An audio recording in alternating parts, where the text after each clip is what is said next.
조양호 한진그룹 회장이 오늘 열린 대한항공 주주총회에서 사내이사 재선임에 실패하며 대한항공 CEO 자리를 내놓게 됐습니다. 재벌그룹 총수가 주총에서 경영권을 잃고 쫓겨난 건 대한민국 기업 역사상 전례가 없는 말 그대로 왕의 목을 친 역사적인 사건입니다. 앵커 브리핑 관련 얘기 해보겠습니다. 아다치 마사카스라는 일본 작가가 쓴 왕의 목을 친 남자라는 책이 있습니다. 책엔 프랑스 혁명의 두 얼굴, 사형 집행인의 고백이라는 부제가 붙어 있습니다. 프랑스 혁명을 앙시앙 레짐, 구체제 타파라는 혁명과 반혁명의 관점이 아닌 혁명 와중에 무수히 죽어나간 사람들을 지켜본 샤를 앙리 샹숑이라는 이름을 가진 사형 집행인의 시선으로 프랑스 혁명을 바라본 책입니다. 관련해서 프랑스 혁명 하면 떠오르는 것 가운데 하나가 외과의사 기요틴이 발명한 단두대 기요틴입니다. 대부분의 사람들이 사람의 머리를 베어 죽이는 참수형을 끔찍한 처형 방법이라고 생각하지만 프랑스에선 달랐다고 합니다. 프랑스 귀족들은 교수형을 수치스러운 처형으로 간주해 교수형보다는 참수형을 선호했고 실제 사형 판결 시 귀족은 참수형, 평민은 교수형을 받았다고 합니다. 신분에 따라 처형 방법이 달랐던 겁니다. 이에 프랑스 혁명 발발 직후인 1789년 10월 10일 당시 국민의회 의원이기도 했던 기요틴은 국민의회에 의견서를 제출합니다.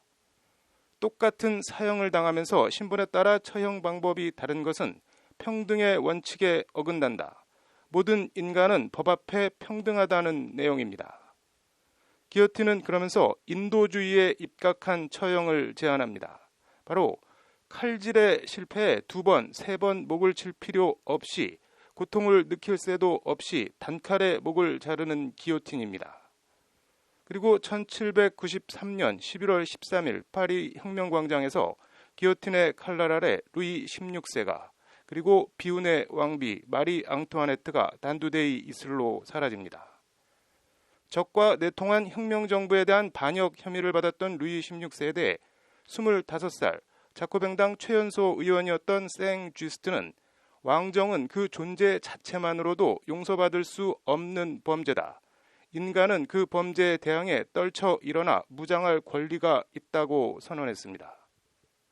흔히 절대 무너지지 않을 것 같은 철옹성 같은 어떤 제국의 정점에 있는 존재를 끌어내린 이를 두고 왕의 목을 쳐본 기억이라고 표현하기도 합니다.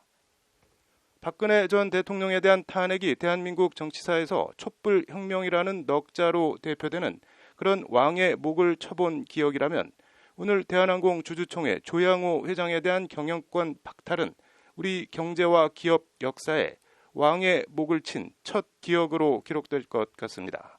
앞서 말했듯 거수기 정도로 간주돼 왔던 재벌기업 주총에서 재벌 오너가 경영권을 상실한 건 이번이 처음이기 때문입니다. 대한항공 주총이 종료된 뒤 주총장 전면 화면에 뜬 감사합니다. 안녕히 돌아가십시오. 라는 인사말이 조양호 회장 퇴임과 맞물려 묘한 느낌을 주게 합니다. 땅콩 회항, 물벼락 갑질, 공사장 동영상, 가사 도우미 밀수 등등 온갖 해괴하고도 얼굴 뜨거워지는 신조어들을 만들어내며 재벌 갑질 논란과 지탄을 자초한 한진 사주 일가. 정말 절대 권력은 절대 부패하는 걸까요? 그렇다면 다른 절대 권력들은 어떨지도 궁금합니다. 아무튼 오늘로 대한민국은 재벌 오너라는 왕의 목을 쳐본 기억을 갖게 되었고 그 이전으로 다시 돌아가지는 못할 것 같습니다. 앵커 브리핑이었습니다.